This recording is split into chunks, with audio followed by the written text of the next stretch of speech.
It's time for Tycoons of Small Biz, spotlighting the true backbone of the American economy, the true tycoons of business in America, the owners, founders, and CEOs of small businesses.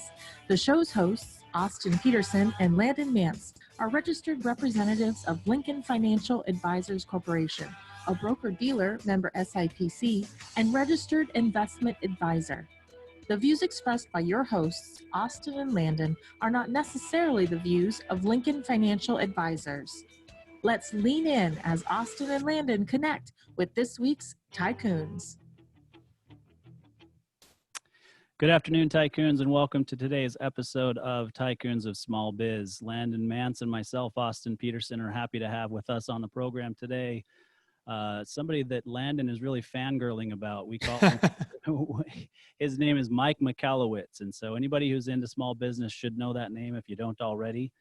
He's written several books, Profit First, Fix This Next, and on and on. And so we're excited to have him on the program today. Mike, thanks for being here. Austin, thanks for that kind welcome. Landon, my fangirl, I had no idea. It's nice to be here with you too, brother. Yeah.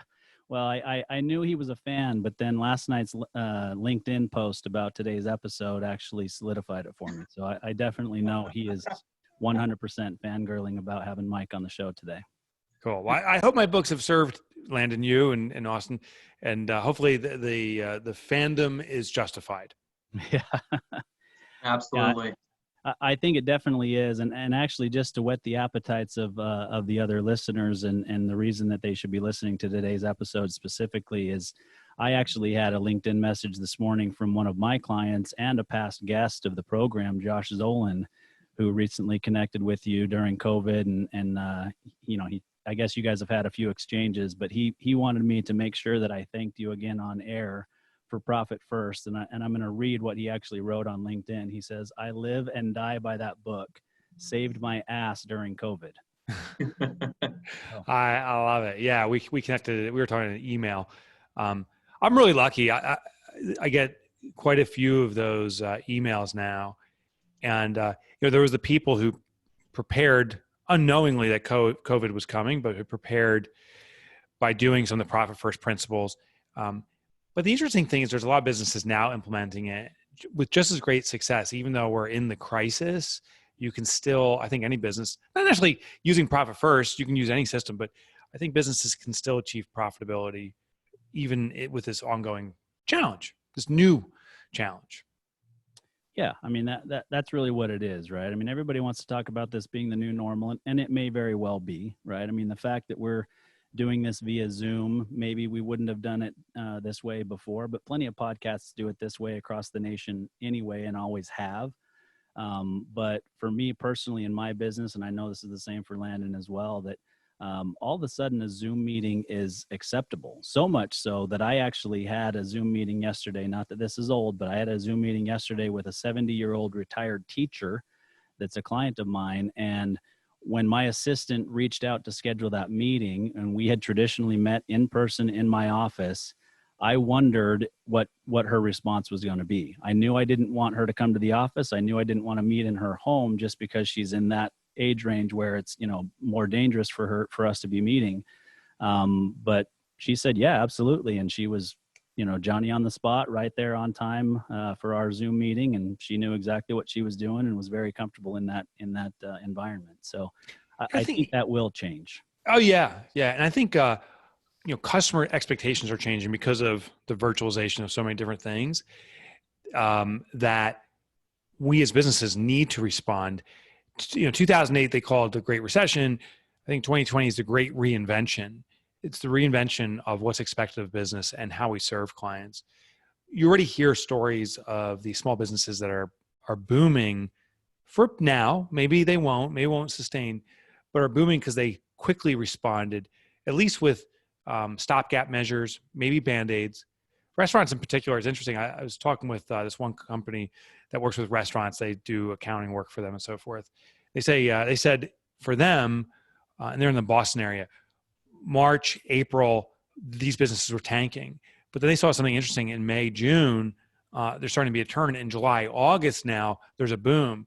And what these restaurants found, the ones that adjusted, was there's more profit in takeout food. than there is in all the staff you need to facilitate at your restaurant. So some of these places, instead of being a restaurant, they're really a cooking center. Like they're just preparing meals and rolling them out, and they're doing it with 1/4 of the staff they had to in the past. So that restaurant now is very profitable. That's part of the great reinvention. I don't know if that's going to be the sustainable model. I think as a customer, I want to go back to restaurants and dine at some other place than my kitchen. But I think there is going to be new expectations from customers that are going to cause permanent change too.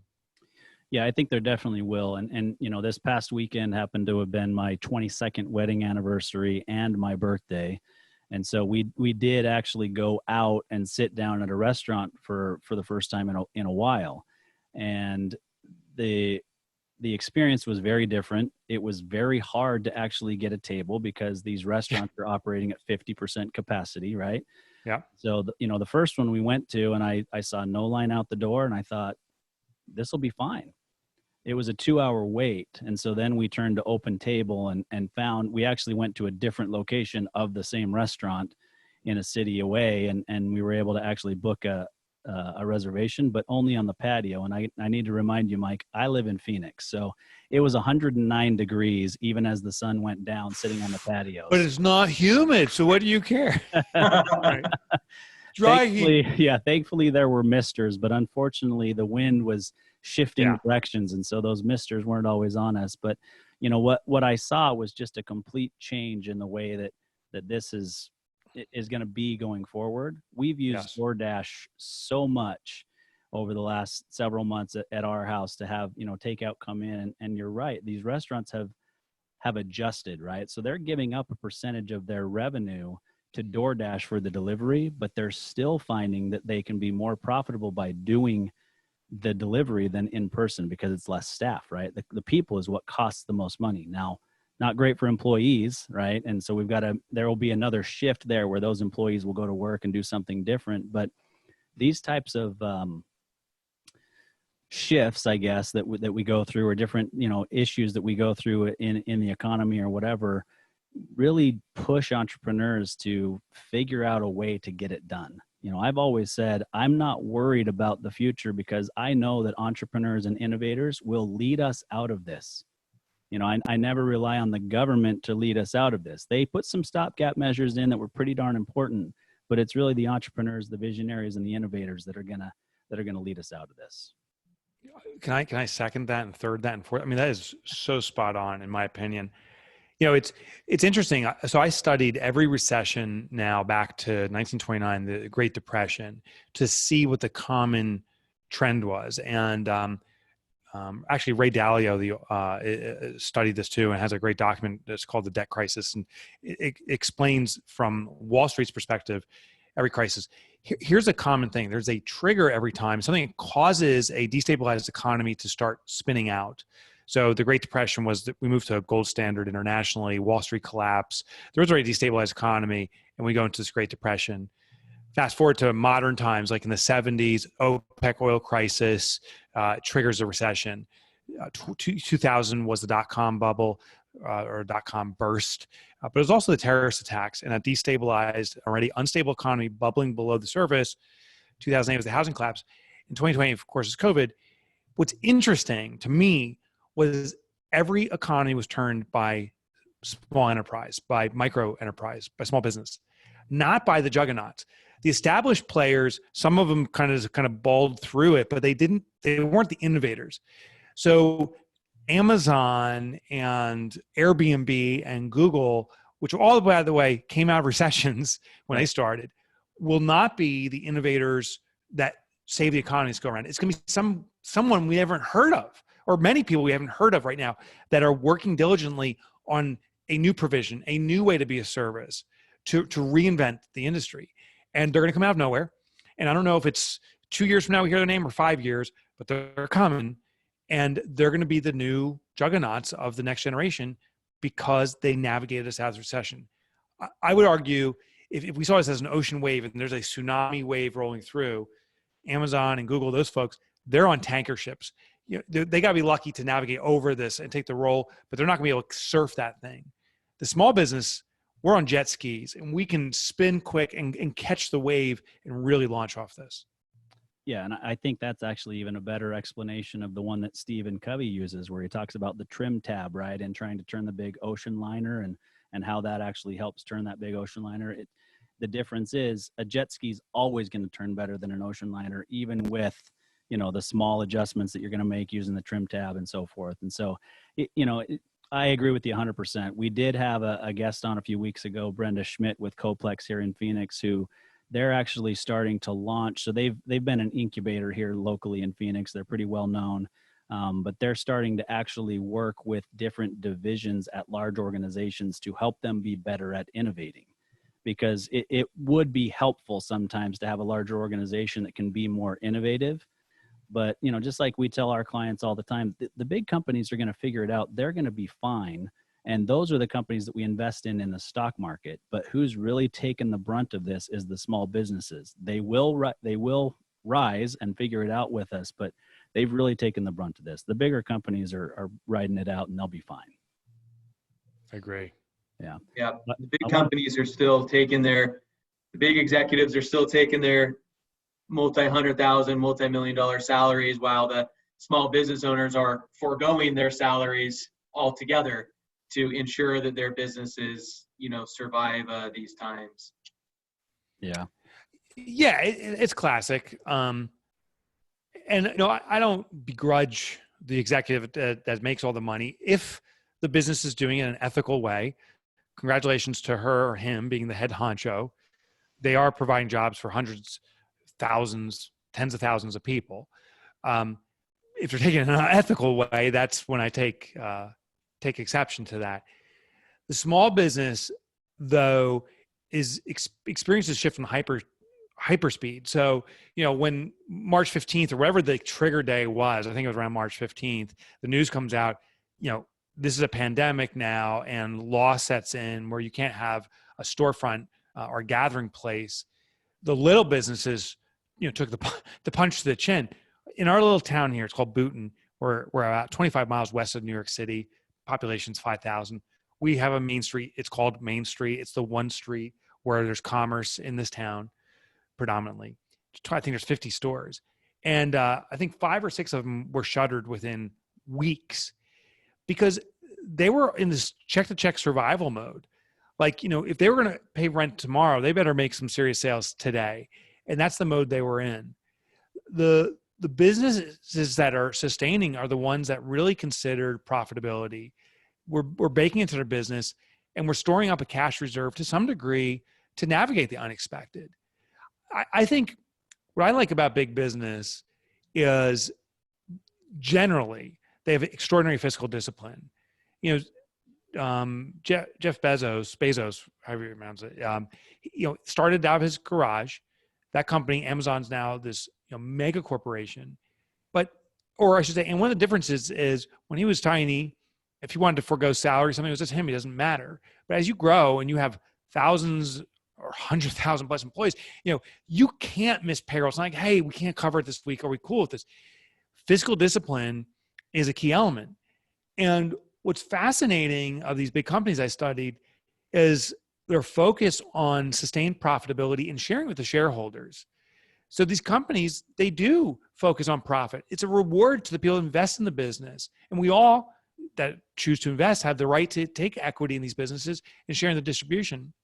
I think there's a great lesson there for us small business owners is profit is critical. So regardless if we want to scale to be the next Amazon or mega corporation, or you just want to be the best definition of what you want your business to be, profitability is at the essence of it. And you have a responsibility, I would argue, as you achieve profitability and grow your profits to distribute it to the shareholders. That's what the big corporations do. That's the golden rule, in fact, of a healthy company, is to keep the risk takers engaged. And as a small business owner, in many cases, we own, 50% of your partner or more, 100%. We got to reward ourselves for taking that risk. At the end of the day, our job as entrepreneurs is to be providers of jobs. And I hope if anyone's listening in with a piece of paper in front of you, write that one down, underline it. The job of an entrepreneur is to provide jobs. We take risks with a vision that we set. We then organize resources to make that vision a reality, technological vendors, to make that reality. The mistake small business owners make is say, well, I got to carry the business on my back. I got to work harder. I got to grind and hustle to make this work. And that's not what it's about. It's about creating jobs to make that vision a reality. And if you are doing the work as an entrepreneur yourself, you're stealing jobs. With this pandemic, was it 40 million people at one point were unemployed? 40 million people. There's a lot of good people, great people that are looking for jobs. These are people that don't want to be entrepreneurs. Only 7% of the US population have started businesses. 93% never will. So 93% of these people, that population, 40 million of them unemployed, looking for jobs, highly talented. And we, the entrepreneurs, are the provider of jobs. That's what we need to do. We need to build profitable organizations so that we can provide these jobs for the people that want to do it. And that also begets the fact that we got to remove ourselves from doing the work. There's a big mind shift because particularly under this panic and stress of this pandemic, people are like, I gotta do more work and I gotta hold it myself closer to the vest and I gotta tighten things up. And I'm not saying play loose here.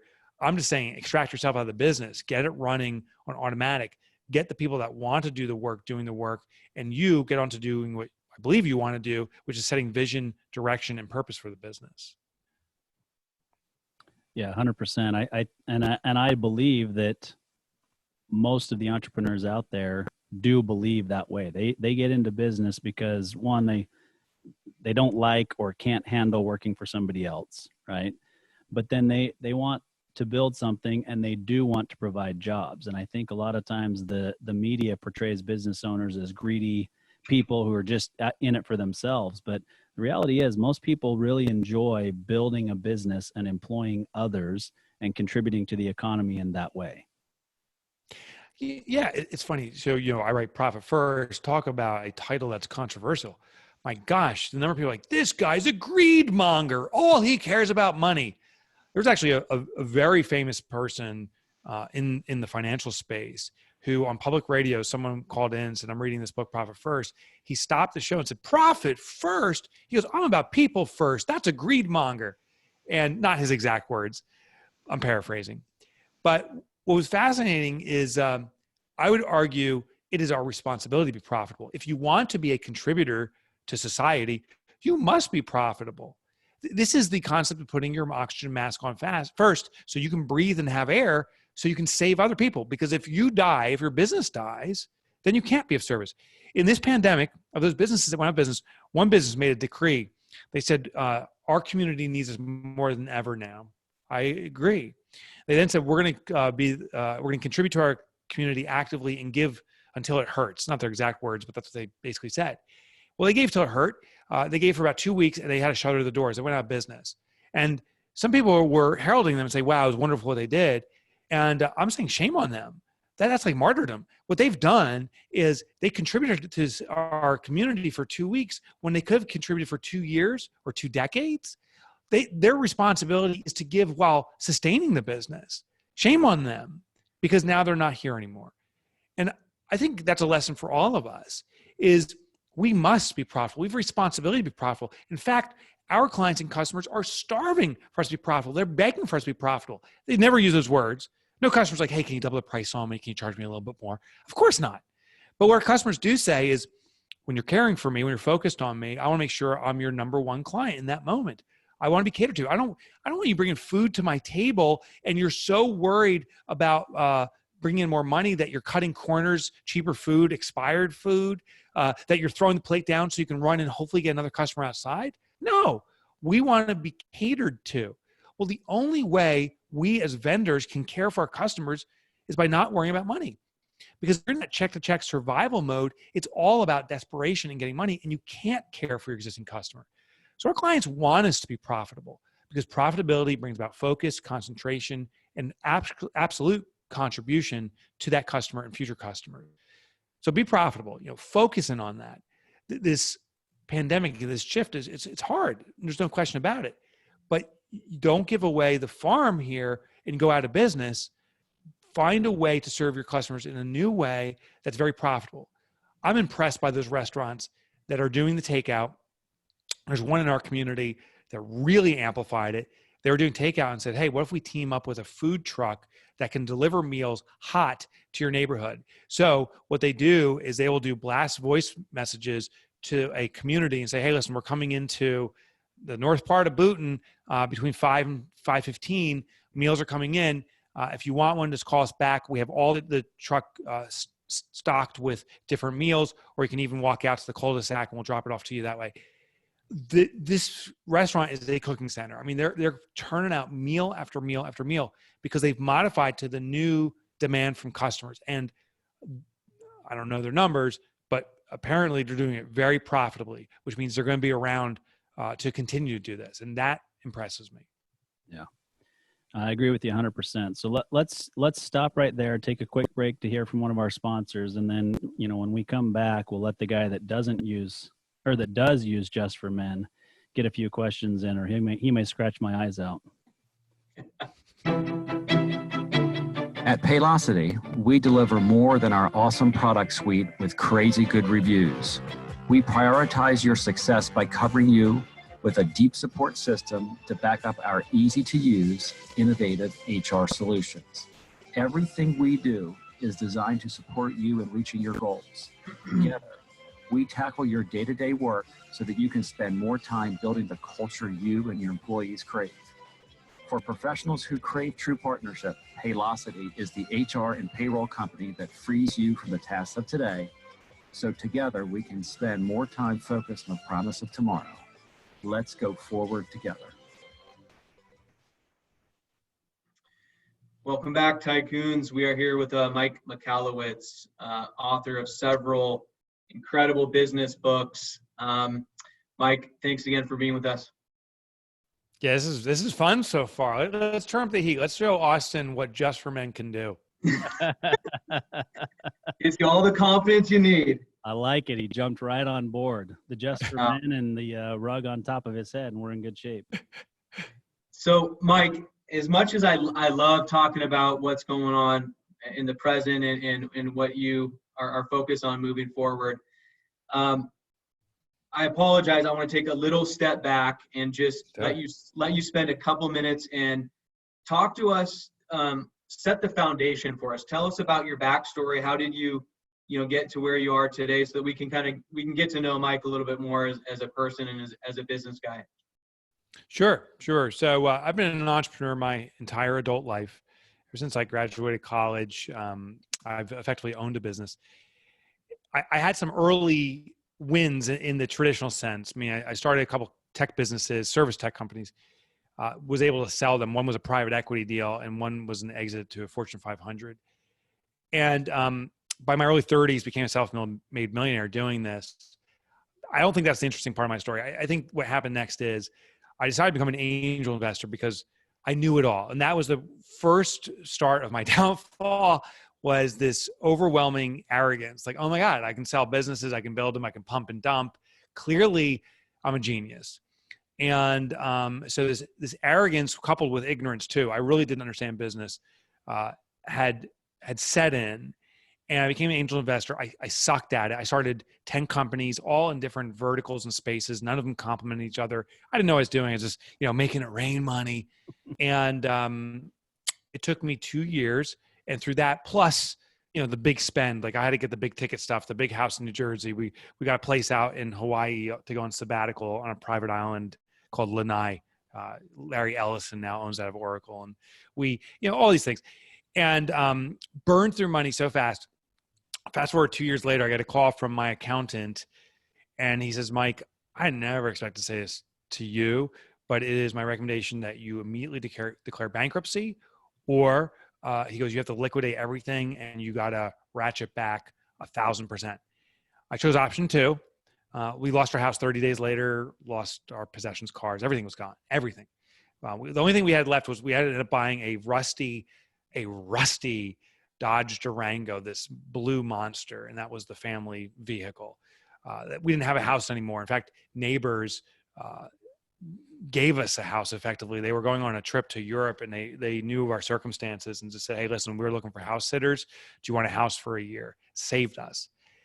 I had to go home to my family in that moment when my accountant called me and tell my family it's all gone. And it wasn't like a proud moment by any stretch of imagination. I was crying, I was sobbing, I was so ashamed because I've been lying by omission. And the specific moment I remember was my daughter. I had 3 children. My daughter was there. She was 9 years old at the time. And I told her, I said, I can't afford to pay for your horseback riding lessons anymore. It was like $20 a session, a group session. And as she hears this and she sees her father crying, she just starts crying herself and she runs out of the room. And I thought she was running away. And honestly, when I share a story, I've shared it before too. I don't seek anyone's empathy or sympathy for this. I thrust this upon myself. I share because I think it's something that we've all been through, this financial challenge, or it could be some other trauma, but there's these moments that the world punches us in the face, figuratively or sometimes literally. And the solution feels like running away. And that, what she was doing by running out of the room, I respected that. I was ashamed that she was so scared of me to run away, but I also got, because that's what I wanted to do. But she wasn't running away. She ran to her bedroom to grab her piggy bank. And she ran back to me. My wife and my other children were there. And she looks up at the table. She puts it there and she goes, Daddy, Daddy. She goes, I know you can't provide for us anymore. She goes, but I'll step up and do it. And I've told that story 1,000 times. I still can't get over it. It's such a visceral feeling. My final breath on our plan is going to be that memory. I know it. Well, that triggered me to fix this. And just to put a little cap on the story, it's like the next morning I woke up and said, okay, now I'm going to be an author who writes business books to fix all the challenges of entrepreneurship. The next morning I woke up and I hit the bottle, really got into tequila and whiskey and cheap beer for a couple of years and used that to medicate through the self-hatred I had. But also during that period, there was that seed that was planted where I questioned everything I knew about entrepreneurship. So I started writing about it. That inspired me to become an author, to challenge every preconceived notion I had. When I wrote my first book, it was called The Toilet Paper Entrepreneur. It was this kind of irreverent, sophomoric assault on the traditional beliefs of entrepreneurship. It got a little bit of a cult following. And I found out that, oh my gosh, I'm not the only person experiencing this stuff. There's a lot of people experiencing it. That moment with my daughter, that triggered a need for profit first, a full way for business to be permanently profitable, and to manage our profit, not by becoming masterful at accounting, but by just logging into our bank account. Like, how can we do that? And it triggered clockwork on business efficiency, all the work I've done. So today, I'm now a business author for 12 years, full time, and I intend to for the rest of my life. My mission is to eradicate entrepreneurial poverty. There's this belief when we become an entrepreneur of what we're going to achieve, and the world sees us as, in the reality, this struggle. We're going to be rich and we're going to have all the time in the world. But the reality is we have no money and no time. That gap is what I call entrepreneurial poverty. And I'm devoted to closing that. I think entrepreneurs should be wildly successful. We should have all the freedom in the world because that allows us to be the greatest contributors and in this economy to turn the economy around. Yeah, absolutely. So that's a perfect point for us to dovetail into our next kind of discussion point with you, which is, your mission is to eradicate entrepreneurial poverty. So how are you doing that right now in these times? What are you seeing as the biggest challenges that businesses are facing, right now? Well, probably confidence, which wasn't what I thought I was said pre-COVID. So I sent out a survey, not even really a survey, but just an email asking people to respond to me. And about 1,000 to 2,000 people, somewhere there, wrote back. And I asked, what's the challenge you're facing with this COVID pandemic and how it's affecting your business? And I thought, I need a new way to market. I need to reinvent my business. A lot of the feedback was simply just confidence. Saying, my confidence is rocked. I don't know if I can do this. I don't have a belief in myself. I'm not a self-help guru guy. Like I love that content. I love consuming self-help, but I don't know how to teach that stuff. But I started investigating that. I found that confidence comes from a few areas. One is simplifying the complex. When it comes to back to profit first, for example, that whole system was about removing the complexity of accounting, get to the core essence of what makes a business profitable and make it really simple to execute on. And It's worked for, I'm very happy to report, lots of companies. But there was something even more specific to the individual entrepreneur saying, I don't know if I can do this anymore. It was this mindset. So I started studying confidence. I started putting out videos. I have a website. I got recessionresponse.com, how to respond to recession. And a lot of it's been around confidence building. I'll give you an insight though that's fascinating, is my assumption going into this research was, oh, there's confident people and there's unconfident or not confident people. And how do you make someone that's not confident? Like that was my approach. Well, my research indicated that that's actually, I had that incorrect. Everyone's confident. Everyone actually has extreme confidence. It's the application of that confidence. The question is, where are we applying that extreme confidence now? For one example, the drinking of water out of a glass, I've yet to find a person that's not extremely confident at that. The funny thing is, if you rewind to your childhood, there was a time you couldn't drink water out of a glass. Like, your mom gave you a sippy cup, you're dropping it, you spill it on your shorts. You get that first cup, it's all over your face. How do we achieve that confidence when in the beginning we couldn't do it? Well, I call it the confidence recipe. There's a pattern with some general kind of consistency among all people, but people have their own little flavors and elements of their own confidence recipe. But there's elements that come about. Usually the ability to laugh at yourself, trying small, repeating again pretty quickly. So when you drink water and you choke on it, you cough it out. As a little child, you actually try drinking water right away again. You laugh and you giggle about it. You do other things. I mean, those are just some examples. So then, knowing our confidence recipe, like what do we do as a process to achieve confidence in something as simple as that? How do we apply it to something where we need to achieve confidence? In sales, well, you start small, you laugh at the failures, you get right back on that horse the second you fall off. Those elements play out again. And sure enough, if we apply that recipe to any element of our life where we're not having confidence right now, we'll start to achieve confidence. Yeah, I think it's an utilized word in business, or it's not focused on enough, I guess is a better way to say that.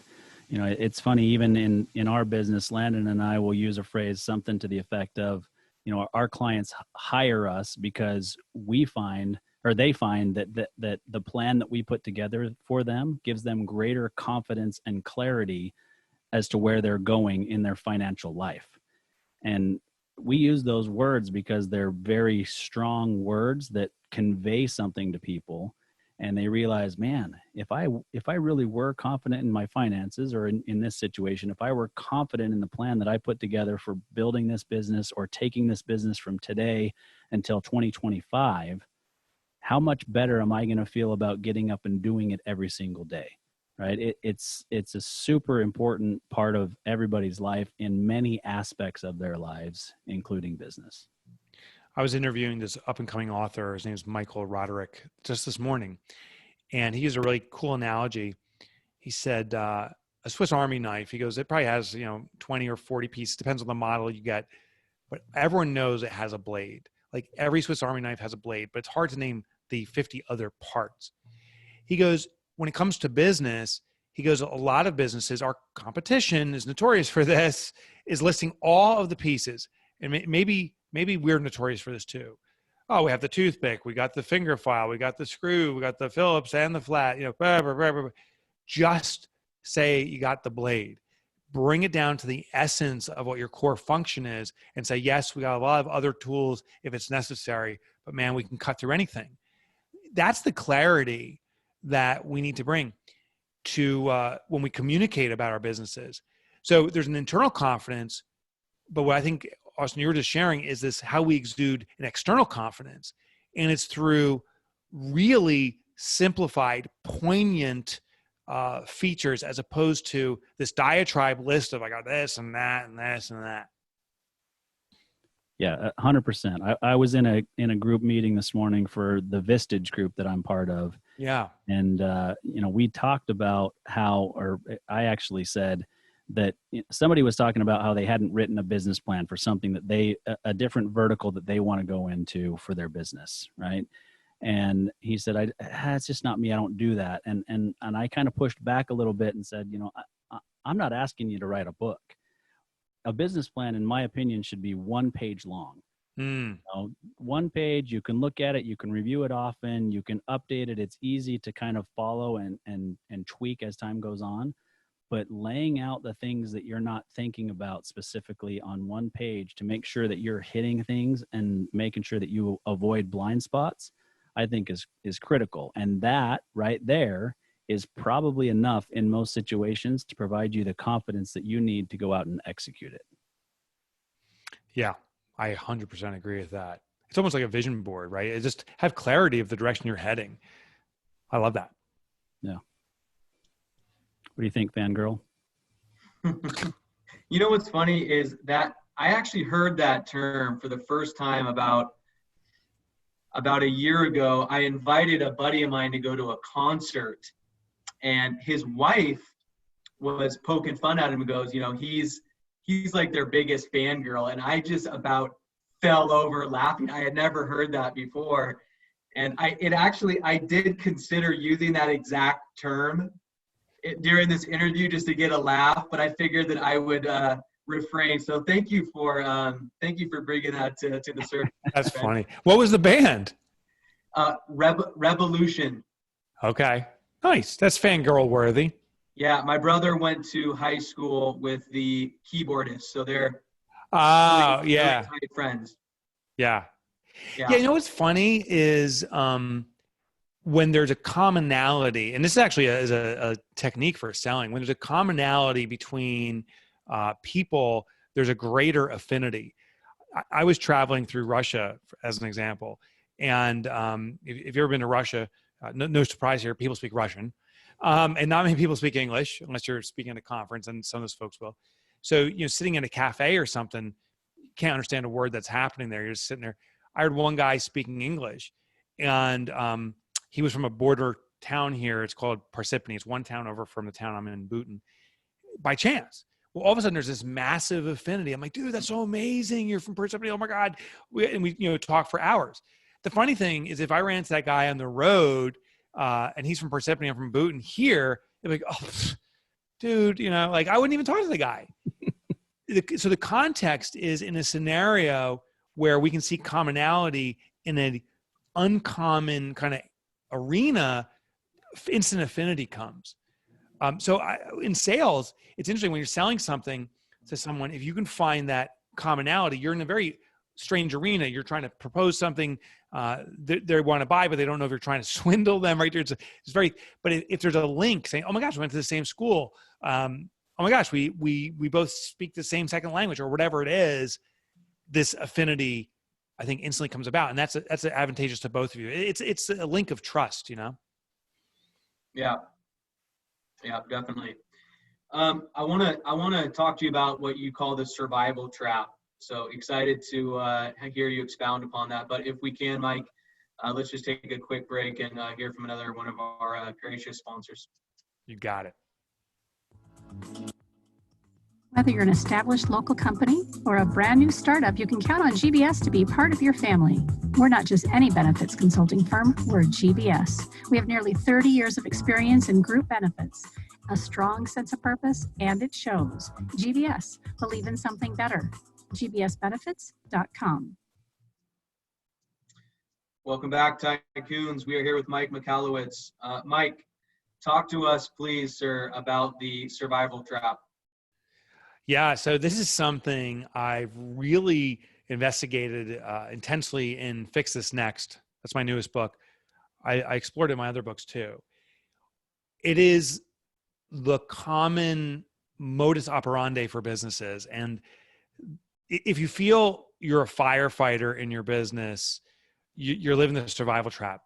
What I mean is you come into work and maybe you have a plan or intentions for the day, but it seems the stream of email questions and the line of questions outside the door or the messages on your phone actually take over. And it becomes this constant putting out fires.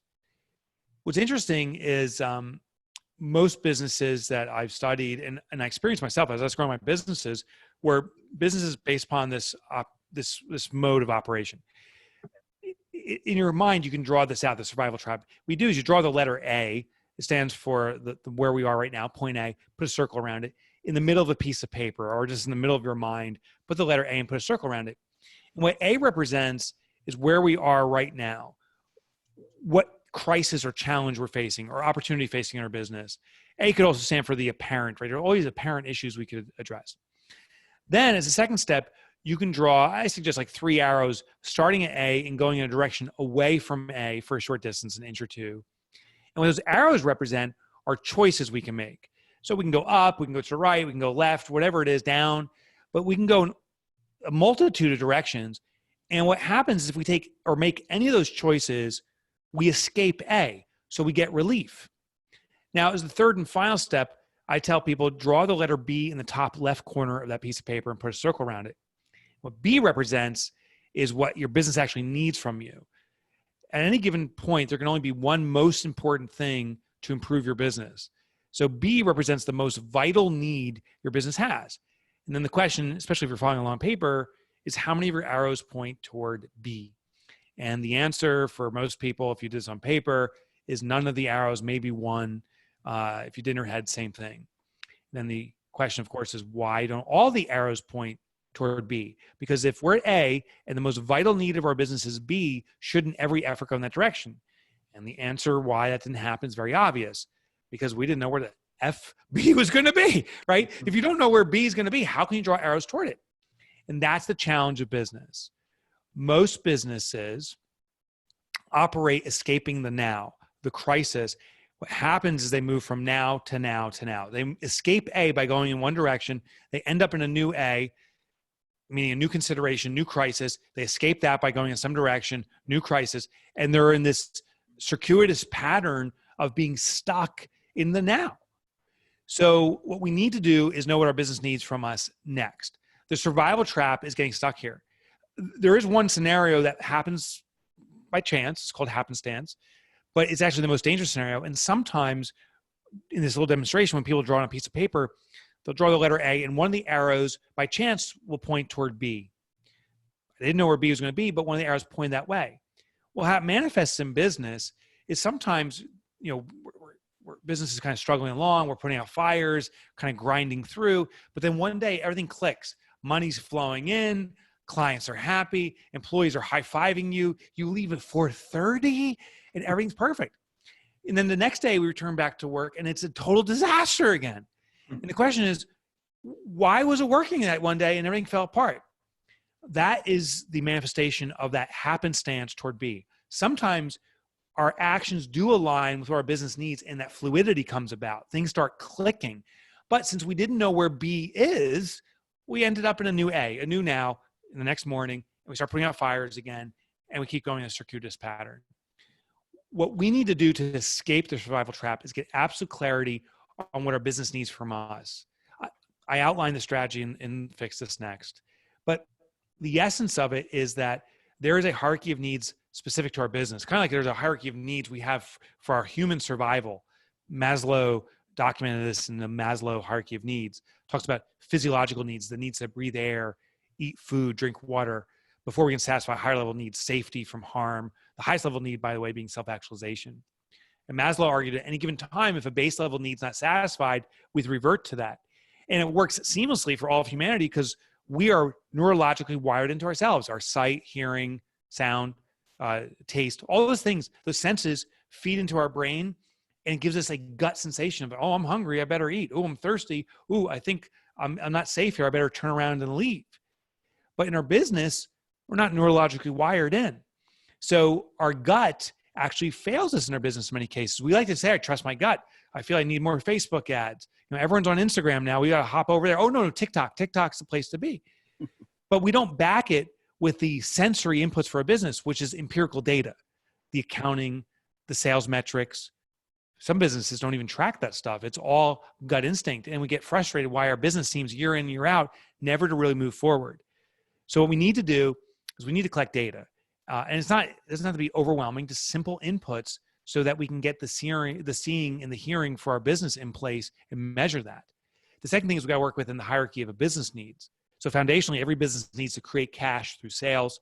It needs to extract that cash through profit extraction for sustainability. We talked about that extensively already. It needs to bring about efficiency and order, so there's no dependency on the owner or anyone independent, any individual person in the company, so it can keep going.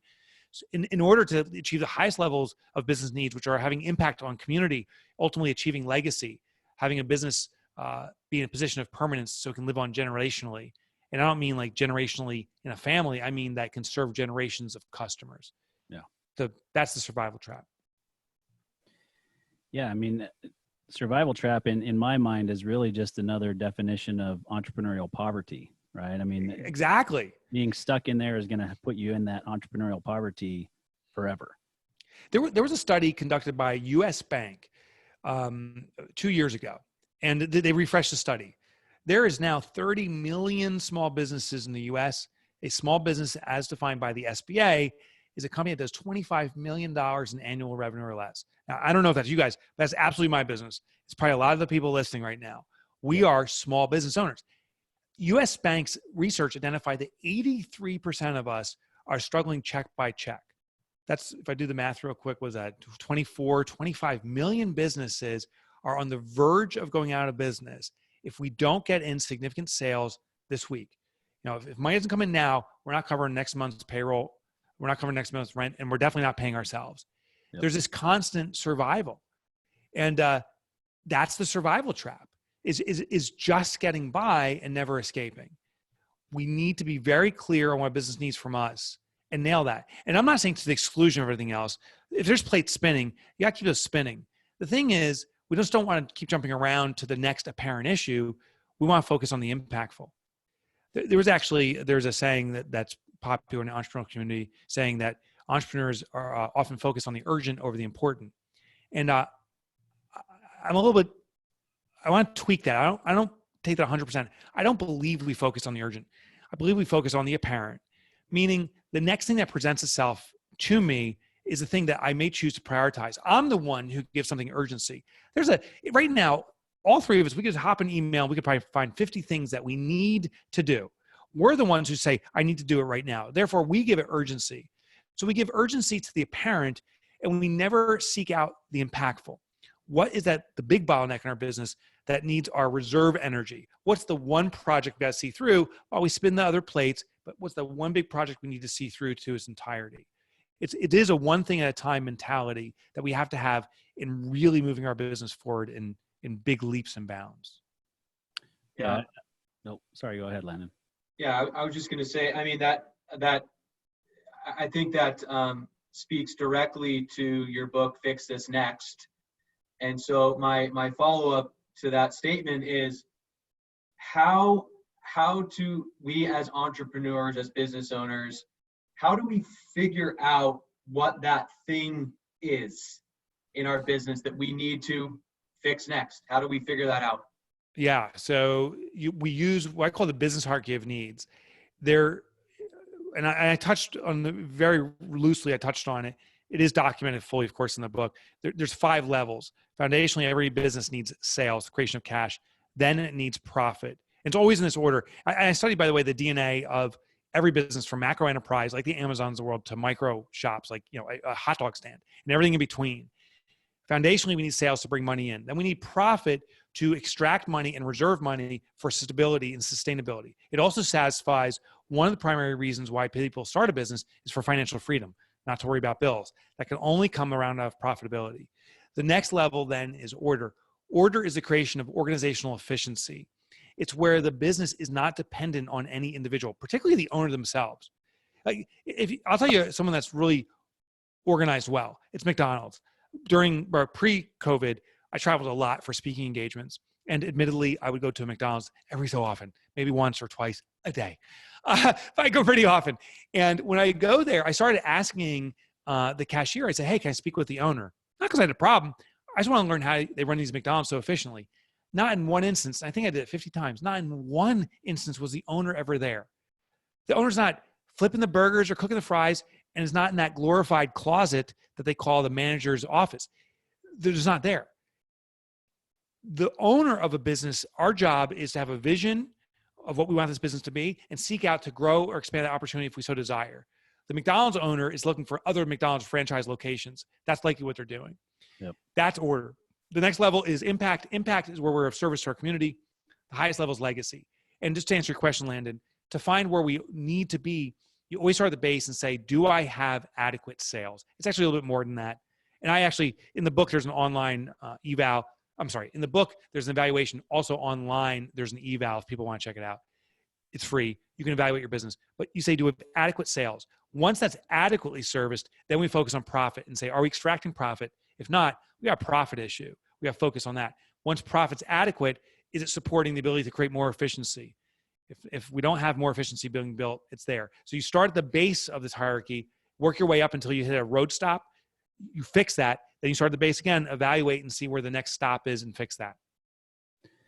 Yeah, and we're getting close to running out of time, but I would guess, and you can tell us if we're correct on this or not, but I would guess that most entrepreneurs get stuck in, is the profit adequate, right? Because I have conversations with my clients about it all the time, and like you just said, even companies that do 25 million, up to 25 million in revenue, many of them have less than a month or 2 months of payroll in reserve to cover a slowdown, right?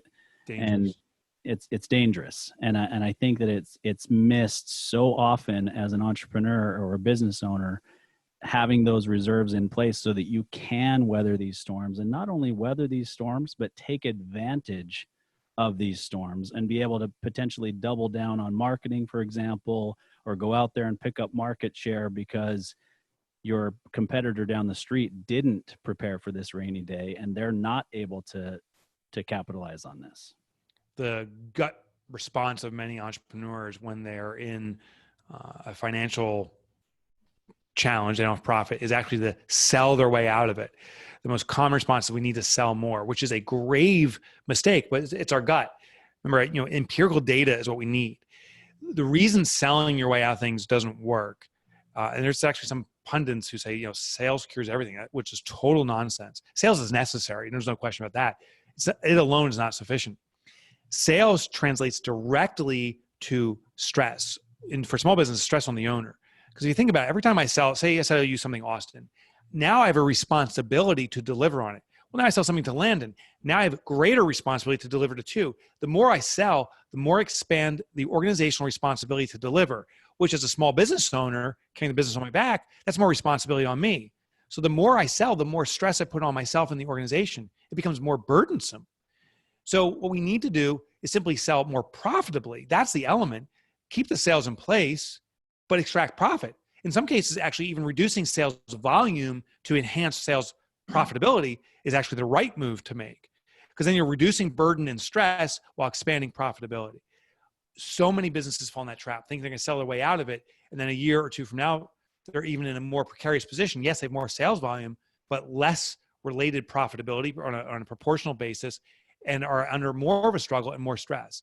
Profit is usually the starting point.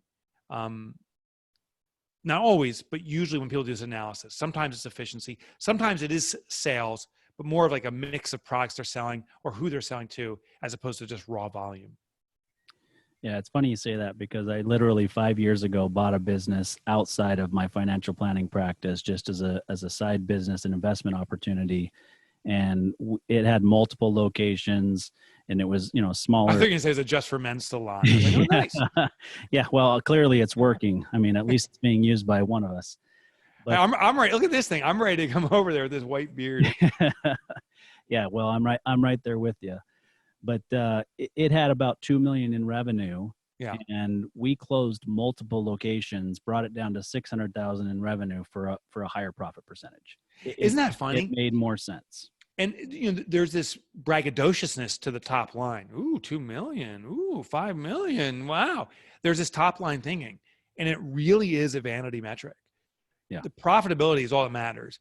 You're the one who's sitting back in the jacuzzi at home, able to smoke that cigar or drink that cognac and just enjoy because you have no financial worry. That's the victory, is removing the financial stress.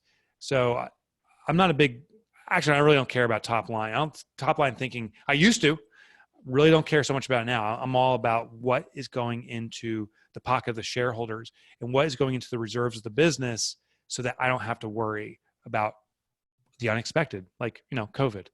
Yeah, exactly. But much better measure of the health of the business for sure. So Yeah.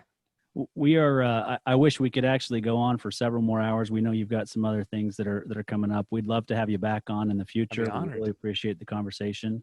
But before we let you go, why don't you just give us a quick, website address, social media, how people can best get a hold of you, get onto the evaluation you mentioned, for example. Yeah. Well, why don't we start there? Actually, let that be the spot, because you'll get everything from that. Go to fixthisnext.com, and on there, you can get information on the book and concepts, but there's a big red button that says take the free evaluation. It'll maybe take 5 minutes. There's no downloads or anything. It's an instant report. And if you go to fixthisnext.com, take the evaluation, 5 minutes, and it'll pinpoint what's called the vital need. Within these 5 levels, there's 5 needs each level. So there's 25 different elements that we evaluate in your business. And you'll find, is it a profit issue, but is it how you're leveraging debt? Or is it you don't have a profit plan in place? Or is it you just don't have that reserve for payroll? Or is it a sales issue? Or is it something different? And it'll find that for you in 5 minutes or less. And the nice thing is, once you resolve whatever that challenge is, you can go back to the evaluation again. They'll find the next challenge for you. So it becomes a living document to help you navigate the rest of your business. Fixthisnext.com. Love it. Before we wrap up here, I promised my wife I would give her and my twins a shout out. So hi, Tia and Hendricks and Harper. Thanks for listening. This was the first time they're actually going to be listening to the show in real time. So Mike, we can't stress this enough. Thank you so much for your time. I know that everybody got a ton of value out of listening to you. Everybody was really excited to have you on, not just Austin and myself. So again, thanks a lot, Mike. Really appreciate you. Landon, this was a joy. And if I can share with Tia, your wife, Tia, I just want you to know, Landon really is a fangirl of you. We were just horsing around. He speaks the truth. He speaks the truth. And I'm not as mean as I sound on the radio. No, I appreciate you guys. Thanks for having me on. Thanks a lot, Mike. Thanks, Mike.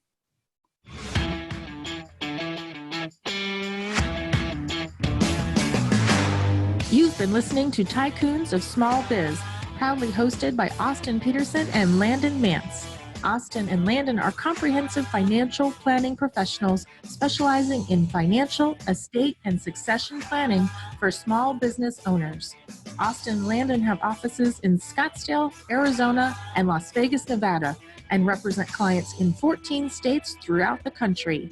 Join Austin, Landon, and the featured Tycoons live every Tuesday at 1 p.m. right here on Business Radio X and your favorite podcast platform.